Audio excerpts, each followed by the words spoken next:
Hello, Fed Phoenix fam. So today I want to do a video about preparing for your plea hearing, right? And you may be wondering, well, what can I realistically do? First off, if you're on pretrial release, if you're in the free world, and you have not already began doing restorative justice measures, that is something that you should do at this point or should have already started. I will discuss that in the preparing for your federal sentencing video, because that's really where that pertains to things. But first off, your plea hearing is, what's going to happen is you're going to go in. The judge is going to go through a lot of formalities. He's going to read your charges, read a lot of stuff. He's going to ask you some yes or no questions. He's going to ask you, do you understand the charges that you've been charged with? He's going to ask you, do you understand that the plea deal is not a guarantee of any particular sentence or leniency or anything like that? He's going to ask you, have you been promised anything? Have you been bribed? Have you been intimidated into taking this plea deal? Those kind of questions. Of course, no to yes, you understand your charges. No, you've not been coerced in any way. The reality is the plea hearing is in fact coercion, right? The plea hearing is you plead guilty to A and B, and the prosecution will ask for X amount of time. And whether you did or didn't do it, the alternative is you don't take a plea deal, you go to trial. And whether you did or didn't do something, the charges are going to be much more substantial. And with the conviction rate of the feds, there's a great likelihood that you will still be found guilty, and you will do 2-3 times as much time because you made them take you to trial. So of course you've been coerced into this agreement, but you can't say that, even though everyone in the courtroom knows that's the reality of the situation. One of the most important things that I've ever heard regarding federal plea hearings that really has stuck with me, and I really had a hard time coming to terms with it myself, is regardless to what your reality was before your plea hearing, what you did or did not do or whatever, when you take your plea deal, when you do your plea hearing, at some point during this whole process, the judge is going to ask you, in your own words, to articulate, to say what it is exactly that you did. And this is a tricky situation, but someone had told me, one of the most solid pieces of information or advice someone had gave me about plea hearings was, no matter what your reality was before that plea hearing, before you stood up to in your own words do that whole thing, whatever you say at that point will be your reality from this point moving forward for the rest of your life. Because even if you're saying you did something that you didn't do, it no longer matters. And everyone you encounter in life, for the most part, will always believe that whatever it is that you say, when you say, this is what I did, is in fact what you did for the rest of your life. So no matter what your reality was prior to that plea hearing, this is your reality moving forward with your life. And if you try to convince people otherwise, they're likely going to assume you're lying. They're not going to trust anything you say after that. They're going to think not only are you lying, but you're a person that's not taking accountability for themselves. You don't want to do that. Another thing is, at your plea hearing, you want to be, if you get to choose what you wear, if you're not coming from a holding facility or a jail, and even if you are, or your loved one is, definitely in advance look into, is it optional, is it possible that you can bring some type of suit or something, or proper attire for them to wear into court, either to where they're being held at, or bring it to the courthouse, and maybe the U.S. Marshals or whoever can escort them in the bathroom for them to get changed before you go into court. Really try to push the issue, because you wearing your plain clothes, and you want to go business casual for this, is going to give a much better impression to the judge than you showing up in a jumpsuit. And so, or prison blues or whatever, jail blues or whatever. So you definitely want to really kind of explore that option and try to make that happen. And if you're the loved one of someone who's got an upcoming plea hearing, then that's for you to do, because they obviously don't have the ability to call around and find these things out. If you're wondering who you should call, I would say the first place I would call is whatever facility is actually holding my loved one. If I don't get the answer I want, I would then contact the U.S. Marshals. Because your loved one is a federal defendant, most likely their transportation from jail to court and back will be the U.S. Marshals.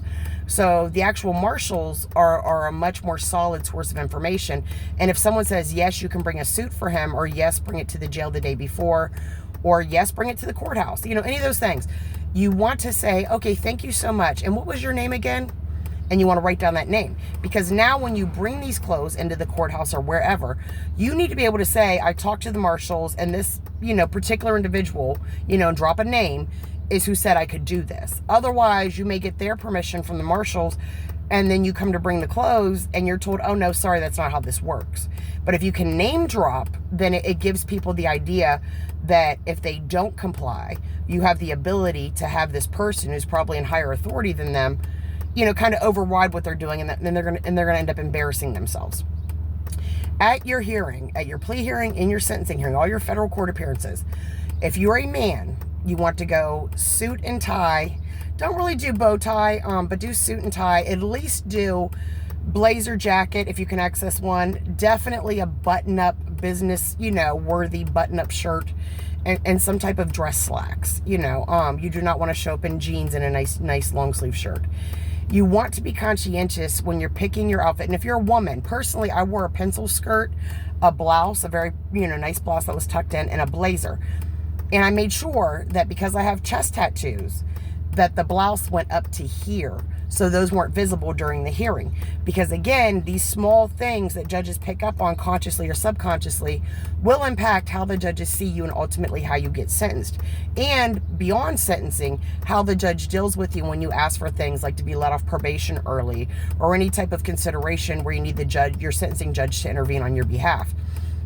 So if you're a woman, I strongly suggest, first off, everybody, do not wear a lot of black. You do not want black to be the predominant color that you're wearing. There's a saying, when you wear black to court, prepare to get killed. You're not going to a funeral.